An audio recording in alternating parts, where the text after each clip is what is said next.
بسم اللہ الرحمن الرحیم۔ السلام علیکم۔ تاریخ اسلام کے اس حصے کے اندر ہم بات کر رہے ہیں غزوہ بنی قینقاع کے حوالے سے۔ جو یہودی مدینہ میں آباد تھے، ان کی خیانت و نیرنگی کم و بیش جنگ بدر سے قبل مسلمانوں پر عیاں ہو چکی تھی۔ جب مسلمانوں کو جنگ بدر میں غیر متوقع طور پر مشرکین پر فتح و کامرانی نصیب ہوئی تو وہ سخت مضطرب اور پریشان ہوئے اور ان کے خلاف ریشہ دوانیوں میں لگ گئے۔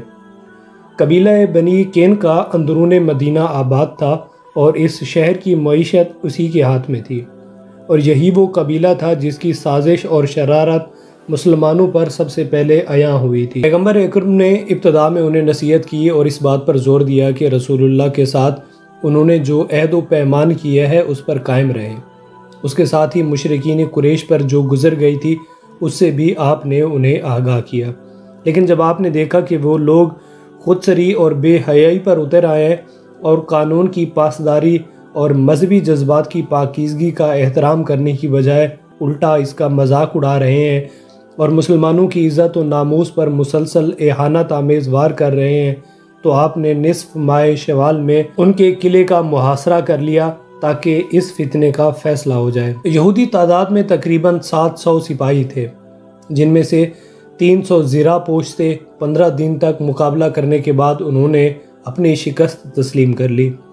رسول خدا نے انہی کی تجویز پر ان کا مال و اسلحہ ضبط کر لیا اور انہیں مدینے سے باہر نکال دیا۔ بنی قینقاع کے شر پسندوں کو جب اسلحہ سے محروم اور شہر بدر کر دیا گیا تو مدینہ میں دوبارہ امن و اتحاد اور سیاسی پائیداری کا ماحول بحال ہو گیا۔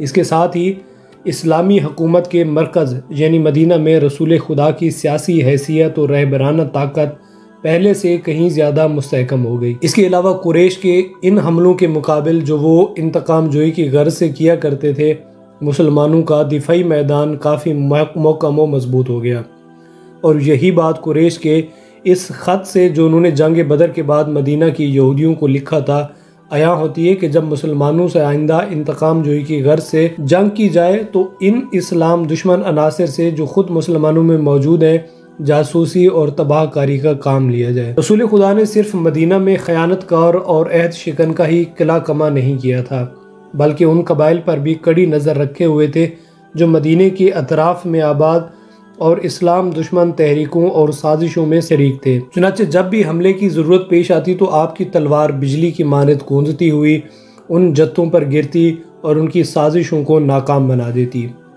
بنی غطفان اور بنی سلیم دو ایسے طاقتور قبیلے تھے جو قریش کے تجارتی راستے پر آباد تھے، اور ان کا قریش کے ساتھ سازشی عہد و پیمان بھی تھا۔ ان کے ساتھ جو جنگ ہوئی وہ غزوہ بنی سلیم کے نام سے مشہور ہے۔ قبائل صلبہ اور محارب کے ساتھ جو جنگ لڑی گئی وہ غزوہ ذی امر کہلائی۔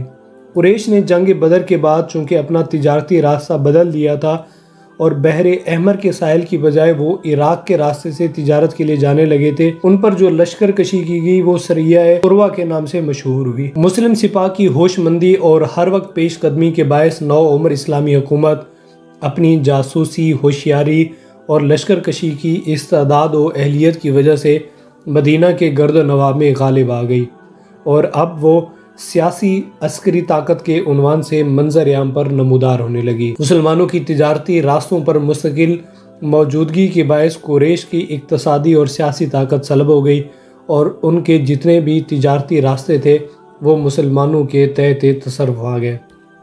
اس عسکری مخابراتی کیفیت کی حفاظت اور توسیع، اس کے ساتھ ہی سپاہ اسلام کا فطری اور جبلی جذبہ، شجاعت و دلیری اور رسول خدا کا دانشورانہ دستور عمل ایسے عناصر تھے جن پر اس وقت بھی عمل کیا جاتا تھا جب دین اسلام طاقت کے اعتبار سے اپنے عروج کو پہنچ چکا تھا۔